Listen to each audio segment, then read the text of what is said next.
رمضان رمضان یوں قائم ہے رمضان، رمضان رمضان یوں قائم ہے رمضان، صدقہ آل محمد سے۔ اعوذ باللہ من الشیطان الرجیم، بسم اللہ الرحمن الرحیم۔ السلام علیکم ناظرین، بطول زہرا قائم ٹی وی کینیڈا سے پروگرام پیام قرآن لے کر حاضر ہیں۔ آج ہم لوگ آگے بڑھیں گے اور میں محترمہ سیما زیدی صاحبہ سے گزارش کروں گی کہ وہ ہمیں بتائیں کہ وہ آج ہمیں کیا بتا رہی ہیں۔ السلام علیکم۔ وعلیکم السلام ورحمۃ اللہ۔ کیسی ہیں آپ؟ میں ٹھیک ہوں۔ اچھا، آج آپ ہمیں کیا بتا رہی ہیں؟ اعوذ باللہ من الشیطان الرجیم، بسم اللہ الرحمن الرحیم، الحمد للہ رب العالمین، والصلاة والسلام علی محمد وآلہ الطیبین الطاہرین۔ سامعین گرامی، ہم گزشتہ 2 نشستوں سے سورہ انشراح یعنی سورہ علم نشرح کی تفسیر بیان کر رہے ہیں، اور اگر میں ایک ریویژن کے طور پر کچھ گزارشات پیش کر کے آگے بڑھوں تو میرے لیے آپ کے لیے اچھا ہوگا۔ سب سے پہلے پروردگار عالم نے رسول اکرم کو وسعت صدر کی نوید سنائی، یعنی چونکہ رسالت کا کام جو ہے وہ بہت ہی مہم ہے، بہت ہی مشکل ہے، اور اس کے لیے پروردگار عالم نے آپ کو شرح صدر عطا کی۔ پھر اس کے بعد یہ کہا کہ چونکہ آپ کے لیے جاہلیت کا دور اور رسم و رواج کے خلاف مقابلہ کرنا بہت مشکل ہے، اور واقعی یہ کمر توڑ کام ہے آپ کے لیے، تو آپ مت گھبرائیں۔ ہم نے دین کے مستقبل کے بارے میں آپ کے لیے اچھی نوید سنائی ہے، آپ کے ذکر کو ہمیشہ ہم بلند رکھیں گے، اور یہ ذکر کا بلند رکھنا خود اس شخص کے لیے ضروری ہے، اس لیے کہ وہ شخص جو اتنا اہم کام انجام دے رہا ہو، جو خدا کی طرف لوگوں کو بلا رہا ہو، اس کی نیک نامی اور اس کے لیے ضروری توفیق کا فراہم کرنا بھی معاشرے کی رہبری کے لیے ضروری ہوتا ہے، یعنی اس کا ایک نام ہو جو معاشرے کے اندر ایک اچھے نام کے طور پر پہچانا جائے۔ آج اب ہم جس آیت سے شروع کریں گے اس کا پیغام یہ ہے کہ ان مع العسر یسرا، فإن مع العسر یسرا، اور پھر دوبارہ تاکید اسی آیت کو ریپیٹ کر کے کی، ان مع العسر یسرا، یعنی پس بے شک ہر مشکل کے ساتھ آسانی ہے، اور یقیناً مشکل کے ساتھ آسانی ہے۔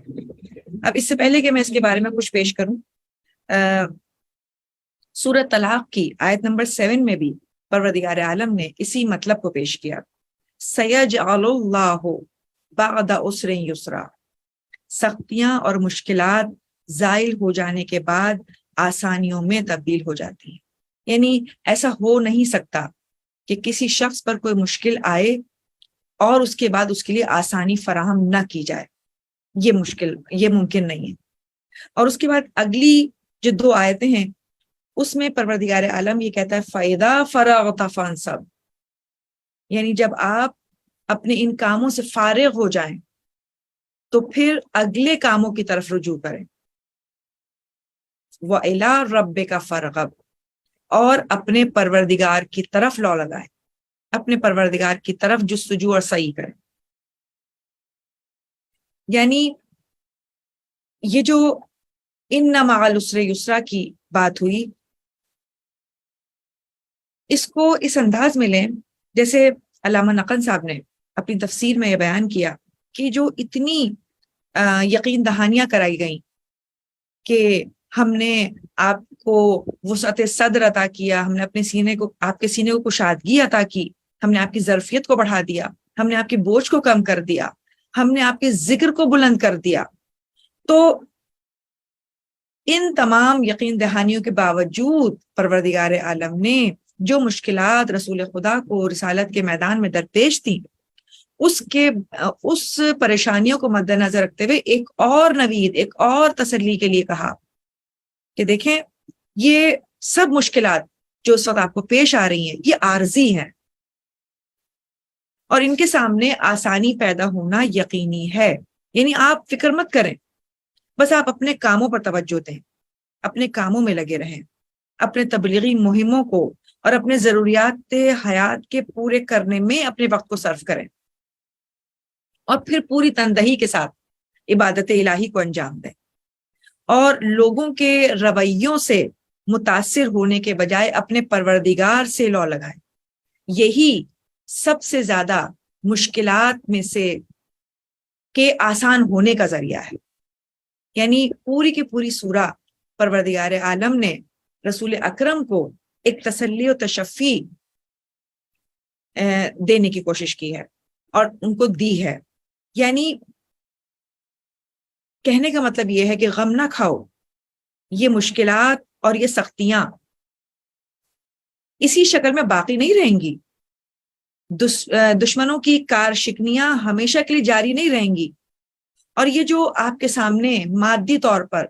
عارضی طور پر یہ جو مشکلات پیش آ رہی ہیں، یہ جو آپ کو محرومیوں کا سامنا کرنا پڑ رہا ہے، یہ جو آپ کی اقتصادی مشکلات ہیں، یا یہ جو مسلمانوں کا فقر و فاقہ، یعنی کہ شروع کے جو صدر اسلام کے مسلمان تھے وہ بہت زیادہ غربت کی زندگی میں تھے، اس لیے کہ ایسے لوگ تھے جو زیادہ تر غلام تھے، جو زیادہ تر معاشرے کے پسماندہ لوگ تھے. تو یہ جو آپ ان لوگوں کا فقر و فاقہ دیکھ رہے ہیں، یہ اسی طرح باقی نہیں رہے گا. اس لیے کہ جو شخص بھی مشکلات کو برداشت کرتا ہے اور طوفانوں کے مقابلے میں ڈٹ جاتا ہے، وہ ایک دن اس کا میٹھا پھل ضرور کھاتا ہے. یہ دشمنوں کی چیخ و پکار بند ہو جائے گی، اور آپ کے لیے ترقی اور تکامل کے راستے آسان سے آسان اور واضح سے واضح ہوتے چلے جائیں گے، صاف ہوتے چلے جائیں گے، اور آپ کو اس راہ حق کو طے کرنا آسان تر ہوتا چلا جائے گا. اب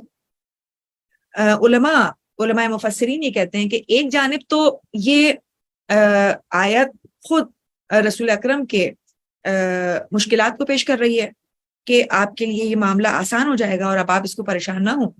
اور دوسری جانب عمومی طور پر یہ قاعدہ، یعنی کلی قاعدے کے طور پر یہ آیت پیش کی جا رہی ہے. یعنی ہر مسلمان، ہر مومن، اگر وہ مخلص ہے، اگر وہ صحیح کر رہا ہے، تو اس کو یہ نوید سنا رہی ہے، یہ خوشخبری سنا رہی ہے کہ ہمیشہ سختیوں کے ساتھ آسانی ہوتی ہے. اور دیکھیں اس میں صاحب تفسیر نمونہ نے ایک نقطہ پیش کیا، ان مع العسر، یعنی مع کا صیغہ، یہ جو مع کا لفظ ہے اس کا مطلب ہے ساتھ ساتھ. یعنی وہ کہتے ہیں یہ نہیں کہا کہ مشکل کے بعد آسانی ہے، ان بعد العسر یسرا نہیں کہا، بلکہ کہا ان مع العسر یسرا، یعنی بے شک مشکل کے ساتھ ساتھ آسانی آئے گی، اس کے ساتھ ساتھ آسانی چل رہی ہے. یعنی یہ پروردگار عالم کا ایک لطف و کرم ہے کہ مشکل کے بعد آسانی نہیں دی ہے، بلکہ جیسے ہی مشکل میں انسان گرتا ہے اس کے ساتھ ہی ساتھ وہ آسانی اس کے ساتھ موجود ہوتی ہے. یعنی ہر سختی کے ساتھ ایک سہولت موجود ہوتی ہے، اور یہ دونوں ہمیشہ ایک ساتھ چلتے رہیں گے، اور ہمیں انتظار نہیں کرنا پڑے گا اس آسانی کو پانے کے لیے. اور یہ ایک ایسی نوید ہے، واقعی یہ ایک ایسا وعدہ ہے پروردگار عالم کا کہ جو دلوں کو نور بخشتا ہے، جو دلوں کو امید بخشتا ہے، کامیابی کا امیدوار بناتا ہے، اور کبھی بھی انسان مایوسی میں اور نا امیدی میں اپنی زندگی کو بسر نہیں کرتا. ایک حدیث میں پیغمبر اکرم صلی اللہ علیہ وآلہ وسلم سے ارشاد ہے، وَعْلَمَ أَنَّ مَعَ الْعُسْرِ يُسْرًا وَإِنَّ مَعَ الصَّبْرِ النَّصْرَ وَإِنَّ الْفَرَجَ مَعَ الْكَرْبِ، یعنی جان لو کہ سختیوں کے ساتھ آسانی ہے، صبر کے ساتھ کامیابی ہے، اور غم و اندوہ کے ساتھ کشائش اور خوشحالی ہے. ایک حدیث میں امیر المومنین سے ارشاد ہے کہ ایک عورت نے حضرت سے جب اپنے شوہر کی شکایت کی کہ وہ مجھے کوئی خرچہ نہیں دیتا، جبکہ اس کا شوہر واقعاً تنگ دست تھا، تو حضرت علی علیہ السلام نے اس کے شوہر کو زندان میں ڈالنے کے بجائے اس کے جواب میں یہی آیت تلاوت کی، ان مع العسر یسرا، اور اسے صبر کی تلقین کی. یعنی یقیناً صبر اور کامیابی دونوں قدیمی دوست ہیں. صبر کے بعد ہی کامیابی کی نوبت آتی ہے. اب اگر ہم آگے 7ویں اور 8ویں آیت کی طرف متوجہ ہوں تو اس آیت میں، ان دونوں آیت میں پروردگار عالم یہ فرماتا ہے کہ جب تم کسی اہم کام سے فارغ ہو جاؤ، فَإِذَا فَرَغْتَ فَانْصَبْ، جب تم اپنے کام سے فارغ ہو جاؤ تو پھر دوسرے کاموں میں لگ جاؤ. یعنی یہ وہ وقت نہیں ہے کہ اب ایک کام مکمل ہونے کے بعد ہمارے لیے بیکار بیٹھنا ہے. نہیں، ہرگز بھی بیکار نہ رہو. تلاش اور کوشش کو نہیں چھوڑو، ہمیشہ جد و جہد میں مشغول ہو جاؤ. اور یعنی ہر اہم کام کو ختم کرنے کے بعد یا اس کے ساتھ ساتھ ہی دوسرے اہم کام کو شروع کر دیا کرو. اور اس کے بعد کیا کہتا ہے؟ وَإِلَىٰ رَبِّكَ فَارْغَب، یعنی ان تمام حالات میں خدا پر بھروسہ رکھ، اپنے پروردگار کی طرف متوجہ رہو، اس کی رضا اور خوشنودی طلب کرو اور اس کے قرب و جوار کی طرف جانے میں جلدی کرو. اب علماء مفسرین کہتے ہیں کہ اس کے بہت سارے انہوں نے مصداق پیش کیے. تفسیر نمونہ میں صاحب تفسیر نے ان تمام مصداق کو پیش کرنے کی کوشش کی ہے. وہ کہتے ہیں کہ یہ جو کہتے ہیں کہ فوراً ہی دوسرے کاموں میں لگ جاؤ، تو اس سے مراد کیا ہے؟ وہ کہتے ہیں، کچھ یہ کہتے ہیں کہ اس سے مراد یہ ہے کہ جب تم اپنی واجب نماز سے فارغ ہو جاؤ تو دعا میں مشغول ہو جاؤ اور خدا سے درخواست کرو کہ وہ تمہاری حاجت کو پورا کر دے. اسی طرح کچھ کہتے ہیں کہ جب تم اپنے فرائض سے فارغ ہو جاؤ تو نافلہ شب کے لیے کھڑے ہو جاؤ. اسی طرح یہ کہا گیا کہ جب تم دنیا کے کاموں سے فارغ ہو جاؤ تو آخرت کے امور یعنی عبادت اور اپنے پروردگار کی نماز میں مشغول ہو جاؤ. ان کاموں کی طرف توجہ دو جو تمہیں آخرت میں فائدہ دیں گے، جو تمہارے آخرت کے لیے زمینہ فراہم کریں گے. اس کے بعد کچھ نے کہا کہ اس کا مطلب یہ ہے کہ جب تم اپنے واجبات سے فارغ ہو جاؤ تو اب تم مستحبات کی طرف توجہ دو. آپ جانتے ہیں کہ دین کے اندر جو 5 امور ہیں جنہیں ہم نے انجام دینا ہے، اس میں پہلا کام واجب ہے، اس کے بعد مستحب ہے، پھر مکروہ ہے، پھر مباح ہے اور پھر حرام ہے. اور یہ سب کے سب کام ایک ساتھ انجام دینے ہیں. یعنی جیسے ہی آپ واجبات سے فارغ ہوں آپ مستحبات کی طرف رجوع کریں. یا یہ کہا جائے کہ جب تم دشمن سے جہاد کرنے سے فارغ ہو جاؤ تو تم جہاد بن نفس کے لیے کھڑے ہو جاؤ. اور اس کے لیے تو بہت مشہور واقعہ ہے کہ جب ایک لشکر رسول اللہ کے زمانے میں جہاد سے واپس پلٹا تو رسول اکرم نے ان کو دیکھ کر کہا کہ تم جہاد اصغر کر آ رہے اور اب تمہیں جہاد اکبر کرنا ہے. اس پر تمام لوگوں نے کہا کہ یا رسول اللہ، کیا یہ چھوٹا جہاد ہے؟ ہم نے اپنے جسموں کو، اپنی جانوں کو داؤ پر لگایا، دین کے لیے زخم کھائے، اور کچھ لوگ تو شہید ہو گئے، کچھ لوگ غازی بن کر واپس پلٹ رہے ہیں، زخمی ہو کر واپس آ رہے ہیں. تو کیا یہ چھوٹا جہاد ہے؟ انہوں نے کہا ہاں یہ چھوٹا جہاد ہے، اس لیے کہ ایک معین مدت کے لیے ہوا، لیکن جو تم اپنے نفس کے خلاف کوشش کر رہے ہو یہ تو جب تک تم زندہ رہو گے مسلسل جاری رہے گا. یعنی نفس کے خلاف جہاد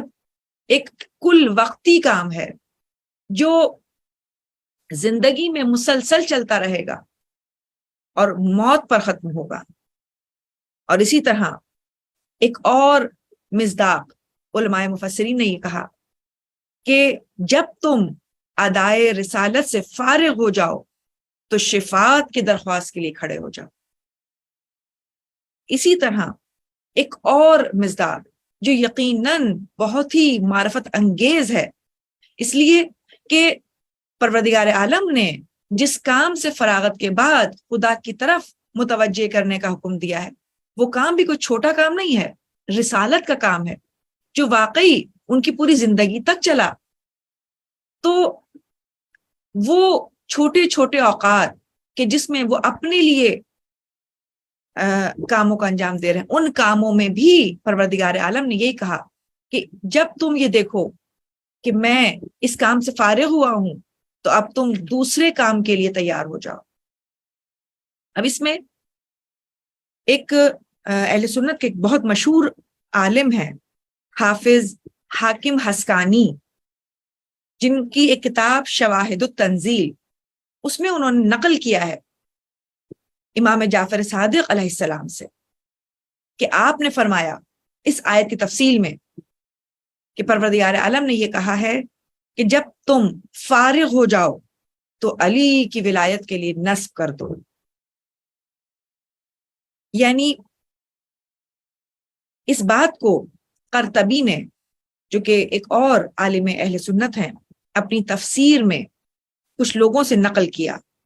کہ اس آیت کا معنی یہ ہے کہ جب تم فارغ ہو جاؤ تو اس امام کو جو تمہارا جانشین ہے نصب کر دو۔ حالانکہ اس آیت کی اس تفصیل بتاتے ہوئے خود صاحب تفسیر یعنی قرطبی اس آیت کے اس معنی کو قبول نہیں کرتے، لیکن انہوں نے بہرحال مختلف حوالوں سے اس معنی کو بھی، اس تفسیر کو بھی نقل کیا ہے۔ چونکہ علماء کہتے ہیں کہ فنسب کا جو معنی ہے پس فوراً، یعنی فوراً، فوراً کے کام میں آتا ہے، فوراً نصب کر دو، فوراً زحمت کرو۔ نصب زحمت کے معنی میں ہے کہ فوراً نصب کر دو، زحمت کرو۔ اور یہ آیت چونکہ ایک ہمگیر کلی قاعدے کو لیے ہوئے ہے کہ نہ صرف رسول اللہ کو مخاطب کر رہی ہے بلکہ امت مسلمہ کے ہر فرد کو، ہر مومن کو مخاطب کر رہی ہے کہ اپنی زندگی کے کسی بھی کام کے ختم ہو جانے کے بعد آرام سے بیٹھنا نہیں ہے، بلکہ مسلسل زندگی میں ایک کوشش اور سعی کرتے رہنا ہے۔ عزیزان گرامی، یقین جانیے اس دین سے بہتر کسی بھی دین میں، کسی بھی مذہب میں اتنی جہد مسلسل نہیں ہے، اور اتنا تربیتی اور اصلاحی اور مؤثر پروگرام انسان کی زندگی کے لیے موجود نہیں ہے کہ جس میں انسان کے ایک ایک لمحے کو اس انداز میں گزارنے کا حکم دیا جا رہا ہے کہ تمہاری زندگی، تم اس قابل ہو کہ تمہاری زندگی کا ایک ایک لمحہ کامیابی کی طرف، تکامل کی طرف، ارتقاء کی طرف چلے۔ اور اصولی طور پر تم جیسی مخلوق کے لیے بیکار رہنا یا فارغ ہو کر بیٹھنا یا اپنے آپ کو کسی ایسے کام میں مشغول کر دینا کہ جو تمہیں قطعاً بھی کسی قسم کا آخرت میں تمہیں فائدہ نہ دے، مناسب نہیں ہے۔ یعنی کسی قسم کی تھکاوٹ یا یعنی عمومی طور پر ہم اپنے گھریلو زندگی میں دیکھتے ہیں کہ جب ہم کوئی بہت ہی مہم ترین کام کرتے ہیں تو اس کے بعد ہمیں تھکاوٹ محسوس ہوتی ہے، ہماری تھوڑی سستی اور فرسودگی جو ہے وہ آڑے آ جاتی ہے، اور ہمیں فوری طور پر کسی دوسرے کام کو کر لینے کی ہمت نہیں بنا پاتی۔ پروردگار عالم یہ کہہ رہا ہے کہ ایسا نہ ہو کہ یہ فرسودگی، یہ سستی، یہ کاہلی یا یہ اطمینان سے بیٹھ جانا تمہیں کسی گناہ میں ملوث کر دے، تم گناہوں کی طرف چلے جاؤ۔ عزیزان گرامی، اس آیت میں پروردگار عالم نے جس بہترین انداز میں رسول اکرم کو اپنے کاموں کی طرف متوجہ رہنے اور اس سعی اور کوشش کی طرف توجہ دلائی ہے، اگر ہم اس مصداق کو دیکھیں کہ جس میں پروردگار عالم نے یہ کہا کہ اب تم اپنے رسالت کے کام کو انجام دینے کے بعد شفاعت کی منزل کے لیے کھڑے ہو جاؤ، تو یہ خود ایک بہت بڑی نوید ہے ہمارے لیے کہ رسول اکرم اب اس وقت مقام شفاعت پر ہیں، اور اگر یہ کہا جائے کہ رسالت کا کام واقعی اتنا بڑا کام تھا کہ اب اس کے بعد کون سا ایسا کام ہوگا کہ جس کو اگر کیا جائے تو واقعی رسول کے لیے تشفی کا باعث ہو، رسول اس کام میں منہمک ہو، تو واقعی یہ بات عقل تسلیم کر رہی ہے کہ مقام غدیر خم میں حجت الوداع کے موقع پر جب وہ آخری خطبہ دیا گیا اور رسول نے فوراً ہی اس پیغام کو پہنچایا کہ جس کے لیے کہا گیا کہ اگر تم نے اس پیغام کو نہ پہنچایا تو گویا ایسا ہی ہے کہ جیسے تم نے رسالت کا کوئی کام انجام نہیں دیا۔ یہ کیوں کہا گیا؟ یہ اس لیے کہا گیا کہ رسالت جیسے مہم ترین کام کو تم نے جس تندہی کے ساتھ، تم نے جس خلوص دل کے ساتھ، تم نے جس پوری توانائی کے ساتھ انجام دیا ہے، تو اب اس کام کی اگر حفاظت نہ ہوئی تو گویا ایسا ہی ہے کہ جیسے پرانے مذہبوں کی طرح، جیسے عیسائیت اور یہودیت میں تحریف ہو گئی، وہ اپنی اصلی حالت میں برقرار نہیں رہے۔ ہم نہیں چاہتے، اس لیے کہ تم آخری نبی ہو، تمہاری نبوت، تمہاری رسالت وہ رسالت ہے جو قیامت تک کے لیے ہے، اور اس پیغام کے اندر جو تم لے کر آئے ہو اتنی جامعیت ہے کہ اب اس پیغام میں مزید کسی پیغام کی گنجائش نہیں ہے، لیکن اگر گنجائش ہے تو اس پیغام کے محفوظ رہ جانے کی گنجائش ہے۔ اور واقعی یہ سمجھ میں آتا ہے کہ اب اس پیغام کے جاری ہو جانے کے بعد اس پیغام کی ضرورت ہے کہ ایک ایسے رہبر کو، ایک ایسے جانشین کو اپنے بعد متعین کر دیا جائے، نامزد کر دیا جائے کہ جو اس پیغام کی حفاظت کرے۔ اور واقعی غدیر خم کے موقع پر جو پیغام دیا گیا کہ جس کا میں مولا ہوں، من کنت مولا فہذا علی مولا، جس کا میں مولا ہوں، جس نے مجھے اپنا مولا تسلیم کیا، میرے لائے ہوئے پیغام کو قبول کیا، اب اگر وہ مجھے مولا مان چکا ہے تو میرے بعد قطعاً بھی اپنے آپ کو اپنے سپرد نہ کرے۔ یہ نفس گناہوں کی طرف لے جانے والا ہے، اپنے آپ کو علی کی ولایت کے سپرد کر دو، ولایت کے قلعے میں آ جاؤ۔ یہ ایک ایسا قلعہ ہے کہ جس کا سردار خدا ہے، اور اس نے اپنے اس قلعے میں اپنے بعد سرداری رسول کو دی، اور اب علی اور اولاد علی کو یہ سرداری حاصل ہے۔ ولایت کا قلعہ یقیناً وہ قلعہ ہے جو ہمارے لیے جائے پناہ ہے، جائے حفاظت ہے، اور ہم اس قلعے میں آ کر ہی اپنے آپ کو محفوظ کریں گے، اپنے انجام کو بخیر کریں گے۔ جی ناظرین، تو سیما زیدی صاحبہ ہمیں بتا رہی تھی سورہ الم نشرہ کی باقی کی آیتوں کی تفسیر۔ اسی کے ساتھ ہی پروگرام کا وقت ختم ہوا جاتا ہے۔ انشاءاللہ اگلے پروگرام میں نئی سورہ کے ساتھ حاضر ہوں گے۔ پھر تب تک کے لیے مجھے اجازت دیجیے، اپنا خیال رکھیے، اللہ حافظ۔ رمضان یوں قائم ہے، رمضان رمضان رمضان یوں قائم ہے، رمضان صدقہ آل محمد سے باقی ہے اس کی شان، رمضان رمضان یوں قائم ہے، رمضان رمضان رمضان یوں قائم ہے، رمضان اس کے توسل سے ہر گھر میں خوب سمایا ہے، سحری ہو یا افطاری میں دسترخوان سجا ہے، ہوتی ہے رونق گھر میں جب آتے ہیں مہمان، رمضان رمضان یوں قائم ہے، رمضان